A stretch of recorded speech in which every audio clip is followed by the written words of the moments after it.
So friends, let's try to understand the two new concepts in today's lecture. That is assets, liabilities, and net worth. So, sir, what exactly mean by asset? What exactly mean by liabilities? And what exactly mean by net worth? Let us try to understand step by step, step by step, step by step. Sir, इसके पहले वाले lecture में आपने हमें already बता दिया था कि एसेट मतलब जो भी चीज के ऊपर हम हमारा ओनरशिप राइट एक्सरसाइज करते हैं उसको हम एसेट कहते हैं। यस और नो? सो जो भी चीज के ऊपर हम हमारा ओनरशिप राइट एक्सरसाइज करेंगे is called as an asset. जैसे फॉर एग्जांपल सर, ये कंप्यूटर मेरा है, सर ये मोबाइल मेरा है, सर ये घर मेरा है, सर ये गाड़ी मेरी है, ये सारे जो आप उसके ऊपर आपकी ओनरशिप राइट एक्सरसाइज करते हो is your asset, right? So उन्होंने डिफाइन कैसे किया है? एनी फिजिकल थिंग और right owned that has a monetary value is called as an asset. कि कोई भी फिजिकल थिंग या फिर कोई भी अधिकार जिसको मॉनेटरी वैल्यू है वो आपकी क्या है? एसेट है। जिसको मॉनेटरी वैल्यू मतलब अकाउंट हमेशा क्या देखता है? मॉनेटरी वैल्यू है कि नहीं? बच्चों देखो, अकाउंट को बाकी कोई लेन देन, अकाउंट देखिएगा मॉनेटरी वैल्यू है क्या? आपने बोला यस मॉनेटरी वैल्यू है, it is your asset. So the ownership of the asset must be with the business. Important क्या है कि अगर आप कोई भी चीज को अपनी एसेट बोलते हो, अगर आप कोई भी चीज को अपनी एसेट कहते हो, तो इंपॉर्टेंटली उसका ओनरशिप राइट आपके पास होना चाहिए। तो अगर मैंने बोला अरे ये जो लैपटॉप से मैं पढ़ा रहा हूँ ये मेरा एसेट है, तो इसका ओनरशिप मेरे पास होना चाहिए। ये जो प्रोजेक्टर मेरे पास है इसका ओनरशिप मेरे पास होना चाहिए। ओनरशिप मतलब क्या? उसका बच्चों मराठी में बोलने जाओ तो मालकी हक्क। गेटिंग? मराठीत आपण मालकी हक्क म्हणतो का? राइट? गेटिंग? सो उसका जो ओनरशिप है वो मेरे पास होना चाहिए। अब सर एसेट के टाइप्स कितने हैं? ऑलवेज रिमेंबर बच्चों, ये जो एसेट के टाइप्स में आपको पढ़ा रहा हूँ it is very very very important. सब लोग ध्यान देना। What exactly are the types of asset? What exactly are the types of asset? Let us try to understand the different types of asset. Okay, basically account में बच्चों जो भी assets है are of three different types. Repeat बच्चों, account में जो भी assets है, कितने टाइप ऑफ एसेट बच्चों अकाउंट में है? अकाउंट में there are three different types of asset. उसमें से नंबर वन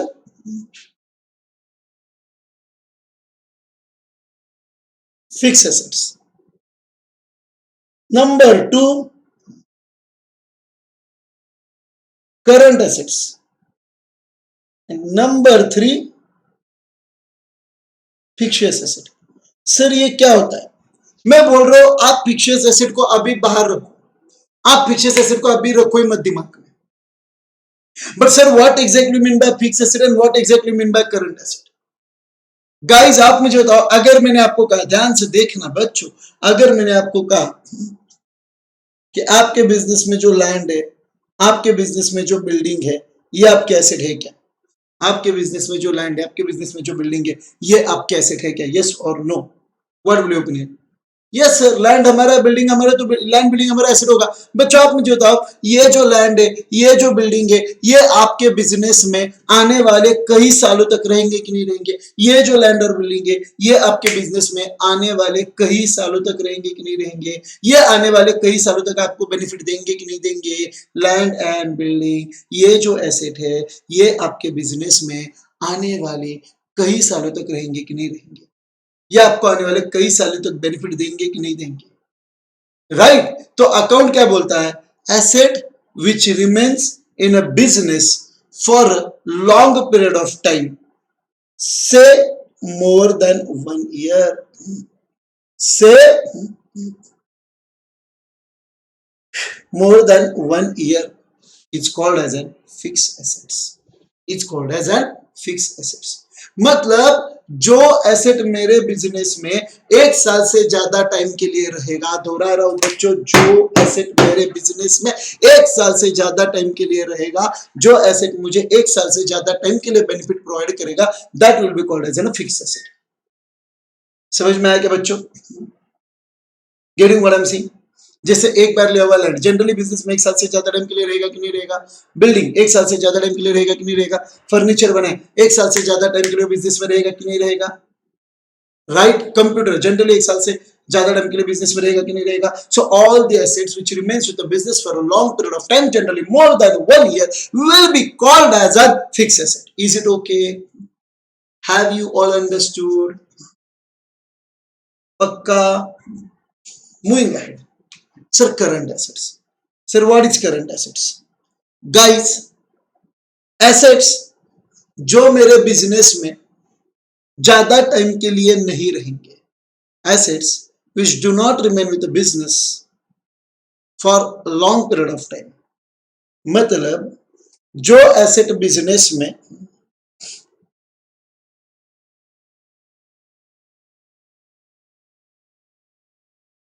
जनरली 1 साल के अंदर रहेंगे, जो एसेट बिजनेस में लेस देन 1 ईयर रहेंगे, that will be called as a current assets. That will be called as a current assets. Sir current asset को और कैसे डिफाइन कर सकते हो? एक्चुअल करंट एसेट का डेफिनेशन क्या है? Asset which remains in a business for a short period of time, generally less than 1 year, and which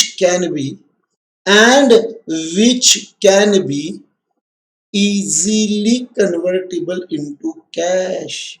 या फिर it can be easily converted into cash, which are easily convertible into cash, is called as a current asset. Sir मतलब आप मुझे तो बच्चों, आपके business में आप अगर कोई भी दुकान में जाते हो तो बच्चों मान लो उसकी दुकान में अगर एक फॉर एग्जांपल आप एक क्लॉथ मर्चेंट के पास गए और उसकी दुकान में मान लो बच्चों एक 500 शर्ट्स है और 700 जीन्स है. बच्चों आप मुझे बताओ, उसकी दुकान में जो 500 शर्ट्स है और उसकी दुकान में जो 700 जीन्स है, आप मुझे बताओ आप क्या कहेंगे? सर वो उसका स्टॉक है. यस और नो?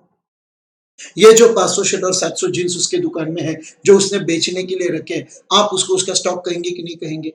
जैसे आप ज्वेलरी दुकान में जाते हो, बराबर है बच्चों, तो वहां पे उन्होंने कुछ स्टॉक में रिंग्स रखे हुए, कुछ चेन है, कुछ ब्रेसलेट स्टॉक में रखे हुए, आप बोलते हो ना सर जी उनका वो स्टॉक है, राइट? अब अगर मैंने आपको पूछा कि अरे ये जो स्टॉक है ये बिजनेसमैन का क्या है, if I ask you simple question, ये जो स्टॉक है ये बिजनेसमैन का क्या है, what will be your answer? ये जो स्टॉक है बिजनेसमैन का क्या है, what will be your answer? आप बोलेंगे सर ये जो स्टॉक है ना ये उस बिजनेसमैन का एसेट है, बिकॉज उसने परचेस करके रखा हुआ है, अब वो उसका प्रॉपर्टी है, जब बेचेगा तब बेचेगा. बट आप मुझे तो स्टॉक जो पूरे दुकान में है वो उसका एसेट है कि नहीं, बिकॉज उसके ऊपर उसका ओनरशिप राइट है कि नहीं? यस और no?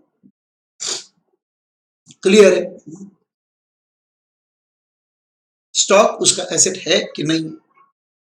Yes sir, obviously stock उसी का एसेट है.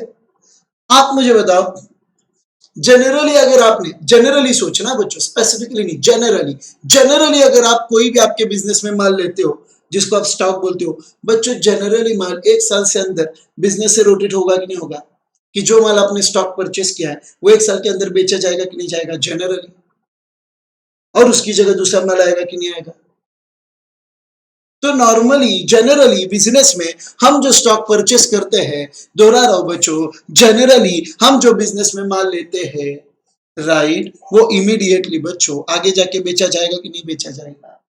Are you getting what I am trying to say? आगे जाके बेचा जाए मतलब 1 साल के अंदर बेचा जाएगा कि नहीं बेचा जाएगा? ओके. अब मैंने आपको पूछा कि क्या स्टॉक को हम इजीली कैश में कन्वर्ट कर सकते हैं क्या? क्या स्टॉक को हम इजीली कैश में कन्वर्ट कर सकते हैं क्या? हाँ सर, माल बेचा तो आपका स्टॉक कैश में कन्वर्ट हो जाएगा. हाँ, आपके बिजनेस का बिल्डिंग, आपके बिजनेस का कंप्यूटर, आपके बिजनेस का लैंड इतना इजीली कैश में कन्वर्ट नहीं होगा जितना स्टॉक आपके कैश में इजीली कन्वर्ट होगा. यस और नो? यस और नो? सो मीन टू से मैं आपको ये बताने की कोशिश कर रहा हूं बच्चों कि स्टॉक जो है वो अगर कैश में इजीली कन्वर्ट हो रहा है और अगर जनरली वो 1 साल से अंदर ही बिजनेस के बाहर चला जाएगा, तो आपको ऐसे नहीं क्या लगता कि सर स्टॉक जो है करंट एसेट है? आपको ऐसे नहीं क्या लगता स्टॉक करंट एसेट है? समझ में आया क्या? अब आप मुझे बताओ, आपके बिजनेस का फॉर एग्जांपल एक बैंक में अकाउंट है बच्चों, आपके बिजनेस का एक बैंक में अकाउंट है और वो बैंक में मान लो बच्चों 25,000 रुपया का बैलेंस है. बच्चों आपके बिजनेस का बैंक में अकाउंट है और वो बैंक में 25,000 रुपया का बैलेंस है. ये जो 25,000 रुपीज का बैलेंस है, रिपीट बच्चों, ये जो 25,000 रुपीज का बैलेंस है जो बैंक में है, बच्चों मैं बोलता हूँ बैलेंस तो रहेगा बट जरूरी है यही 25,000 का बैलेंस रहेगा? मतलब बैंक बैलेंस भी रोटेट होता है कि नहीं होगा? 25 का 10 होगा, 10 का 20 होगा, वापस 5 पे आएगा, वापस 35 पे जाएगा. ये बैलेंस रोज रोटेट हो रहा है कि नहीं हो रहा है? कि जो 25,000 का बैलेंस मेरा कल था वो पूरे साल रहेगा क्या? मतलब don't you think this 25,000 is also subject to change, right और रॉन्ग? तो आप इस जो बैंक में आपका बैलेंस है, अब अगर मैंने आपको पूछा कि अरे बच्चों आपके बिजनेस के बैंक अकाउंट में 25,000 रुपए का बैलेंस है, वो आपके एसेट है क्या? बोलो बच्चों, that 25,000 is your asset, is balance of rupees 25,000? Yes sir मेरा है, कौन कैसे छीन लेगा, मेरा है सर, है ना? बट बच्चों आप मुझे बताओ, वो करंट एसेट है कि फिक्स एसेट है? वो करंट एसेट की फिक्स एसेट है?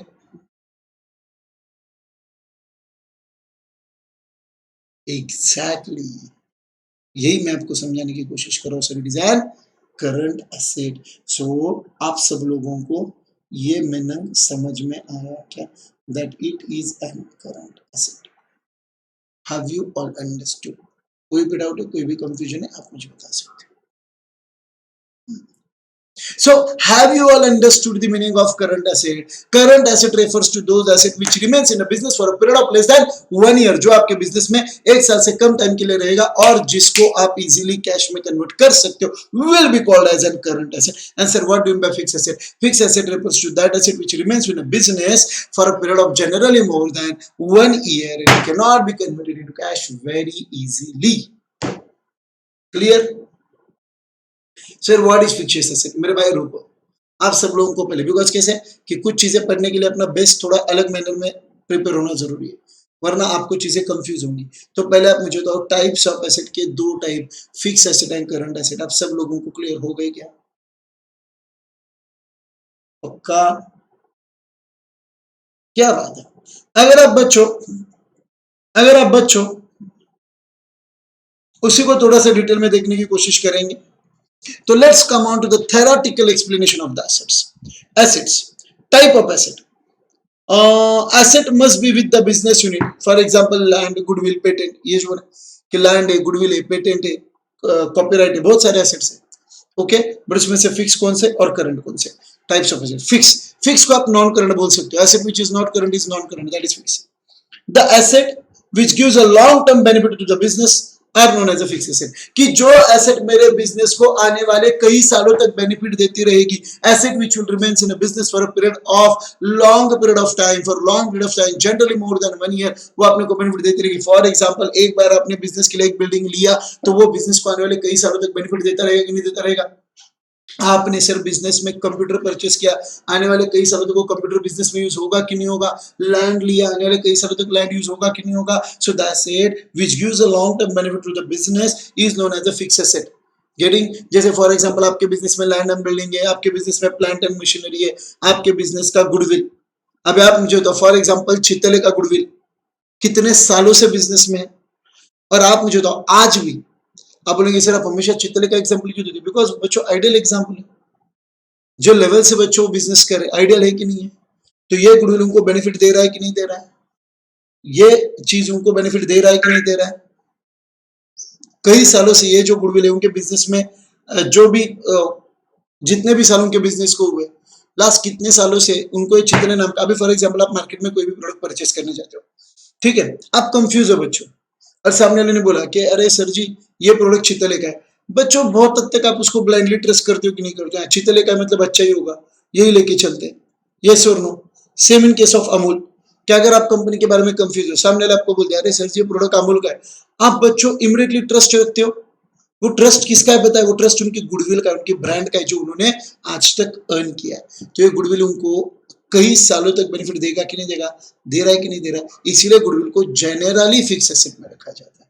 Have you all understood? Have you understood the meaning of fix asset? वाह भाई क्या बात है, आगे बढ़ते बच्चों, आगे बनेगा करंट एसेट। सर क्या होता है current asset meaning? What exactly mean by current asset?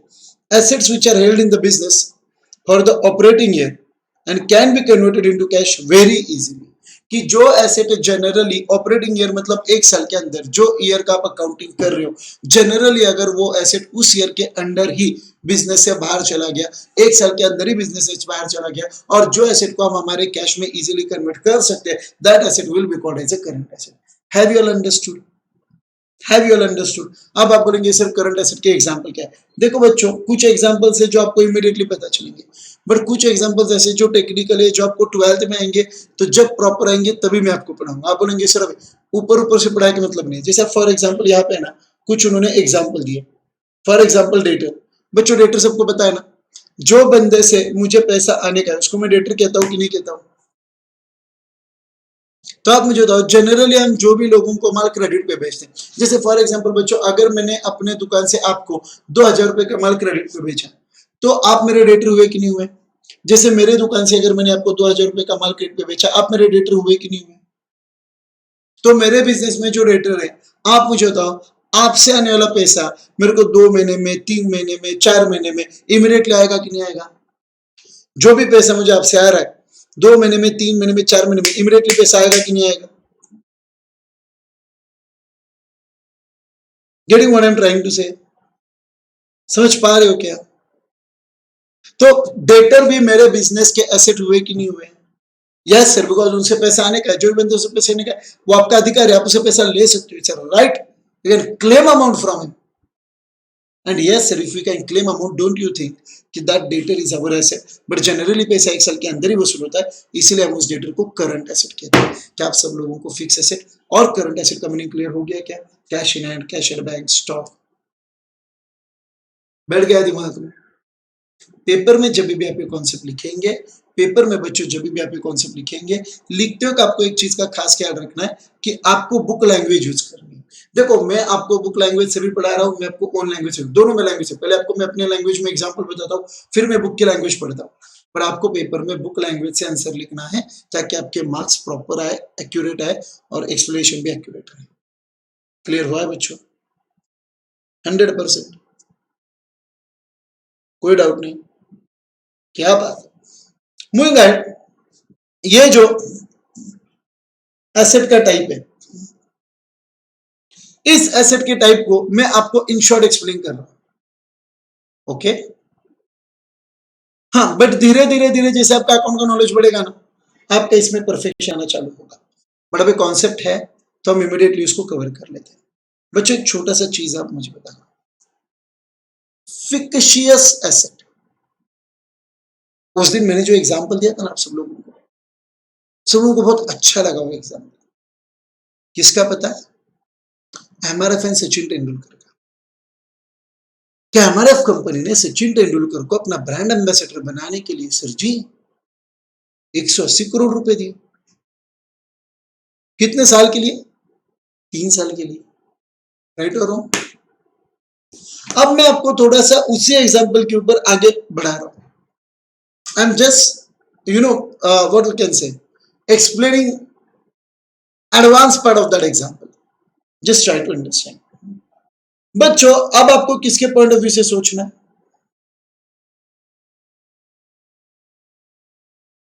You will think from the point of view of MRF company. आप एमआरएफ कंपनी के पॉइंट ऑफ व्यू से सोचेंगे। किसके पॉइंट ऑफ व्यू से सोचेंगे बच्चों? एमआरएफ कंपनी के पॉइंट ऑफ व्यू से। आप मुझे बताओ, अगर 2017 में एमआरएफ कंपनी ने 180 करोड़ सचिन तेंदुलकर को दिए हैं, जिसका बेनिफिट 2017, 2018 और 2019 ये 3 साल तक होने वाला है। आप मुझे बताओ, आपने पे तो 180 करोड़ 2017 में कर दिए, बट क्या इसका बेनिफिट 2017 में भी होगा, 18 में भी होगा और 19 में भी होगा क्या? पेमेंट 17 में होने दो, आपके बिजनेस ने पेमेंट 17 में किया, बट 17 में किए हुए का पेमेंट का बेनिफिट 18 में भी होगा और 19 में होगा कि नहीं होगा? अब अगर मैंने आपको एक जेन्युइनली क्वेश्चन पूछा कि 2017 में आपका खर्चा कितना हुआ, इफ आई आस्क यू कि 2017 में आपका बिजनेस एक्सपेंडिचर कितना हुआ, what will be your answer? कोई गड़बड़ नहीं, थोड़ा सा सोच के बताओ। ईशान बेटा just think on it and then answer. If I ask you a simple question, what is the expenditure in 2017 for advertisement? Obviously the amount is paid for advertisement. तो आप क्या कहेंगे? सर जी हमने पे तो 180 करोड़ कर लिया, बट उसमें से 2017 का खर्चा सिर्फ 60 करोड़ है। यस और नो? एग्जैक्टली हर्ष सर, उसमें से 2017 का खर्चा सिर्फ 60 करोड़ है, बिकॉज सर 180 में से 60 करोड़ 2017 के लिए, और रहे हुए जो 60 करोड़ और 60 करोड़, मतलब रहे हुए जो 120 करोड़ है, वो सर मैंने 18 और 19 के लिए पे किए है। सर रहे हुए 120 करोड़ मैंने 18 और 19 के लिए पे किए, जिसका बेनिफिट अभी तक मैंने लिया हुआ नहीं है। यस और नो? जिसका बेनिफिट अभी तक मैंने लिया हुआ नहीं, पे तो हो गए, बट मैंने इसका बेनिफिट लिया है क्या? अब अगर आपने थोड़ा सोचो, अगर आपने एमआरएफ कंपनी को, रिपीट कर रहा हूं, अगर आपने एमआरएफ कंपनी को 2017 के एंड में पूछा कि ये रहा हुआ 120 करोड़ आपका क्या है, ये रहा हुआ 120 करोड़ आपका क्या है, तो एमआरएफ कंपनी क्या कहेगी? सर जी हम पैसे तो दे चुके हैं, पर हमें बेनिफिट मिलना बाकी है। सर जी हम पैसे तो दे चुके हैं, बट हमें बेनिफिट मिलना बाकी है। मतलब बच्चों ये 120 करोड़ रुपए मेरे एडवर्टाइजमेंट का जो बेनिफिट रिसीवेबल है, जो पैसे तो मैं दे चुका हूं, बट बेनिफिट मिलना बाकी है। जैसे फॉर एग्जांपल आप मुझे बताओ, बहुत बार आप मोबाइल में रिचार्ज करते हो क्या? जैसे मोबाइल रिचार्ज करने पर आप पैसे पहले दे देते हो, मोबाइल रिचार्ज करने पर पैसे आप पहले दे देते हो, बट उसका बेनिफिट आप आने वाले 2 महीने तक, या फिर 3 महीने का रिचार्ज होगा तो 3 महीने तक, 6 महीने का होगा तो 6 महीने तक, साल भर का होगा तो साल भर तक आप पैसे पहले देते हो, और साल भर तक उसका बेनिफिट लेते हो कि नहीं लेते हो? तो अगर किसी ने आपको पूछा कि अरे वही वो जो प्रीपेड बैलेंस तेरे मोबाइल में है, जो प्रीपेड बैलेंस तेरे मोबाइल में है, वो आपका एसेट है क्या? तो यस और नो? वो प्रीपेड बैलेंस आपके जो मोबाइल में है वो आपका एसेट है क्या? यस सर, हमारा बैलेंस है, हमें यूज करने का राइट है, यूज करेंगे। किसके लिए मैं नहीं बताऊंगा भाई, आप आपका डिसाइड करो, बट है ना? And now what I want to ask you कि अगर मोबाइल का प्रीपेड बैलेंस को आप आपके एसेट मानते हो, क्या आप उस, ठीक से सुनना भी, क्या आप उस प्रीपेड बैलेंस को बेच सकते हो क्या? ठीक है ना, मैं मानता हूं आपका एसेट है, प्रीपेड एक्सपेंडिचर आपका एसेट है, बट क्या उस प्रीपेड बैलेंस को आप बेच सकते हो क्या? Can you encash that prepaid balance? आप बोलेंगे नहीं सर, है यूज करना है, लोगों को बेच नहीं सकते। लोगों को बेच सकते क्या? नहीं। एसेट है, बेनिफिट होगा होगा, but can you sell it to someone? Can you convert it into cash? Can you convert it into cash? No sir, हम उसको कैश में भी कन्वर्ट नहीं कर सकते, उसको बेच भी नहीं। मतलब बच्चों आपको नहीं क्या लगता, एसेट है बट विच, एसेट है but which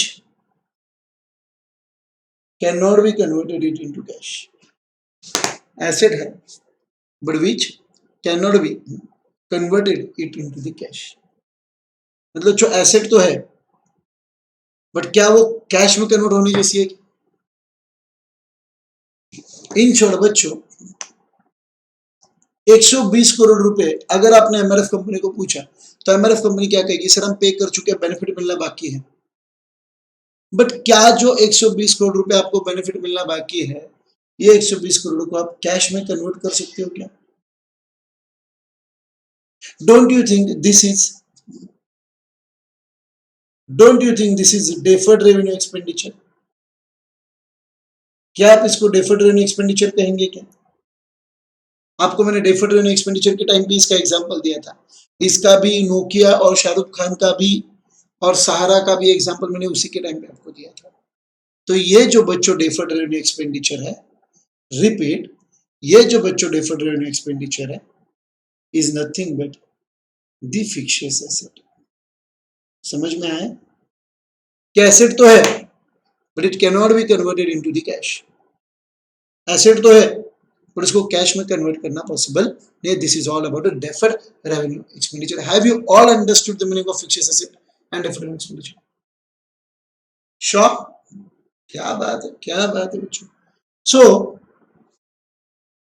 these assets are not represented by the tangible possession or a property. कि देखो ये फिक्स्ड एसेट है, ये इसका कोई ऐसा पोजेशन नहीं, इसको कोई टेंजिबिलिटी नहीं है.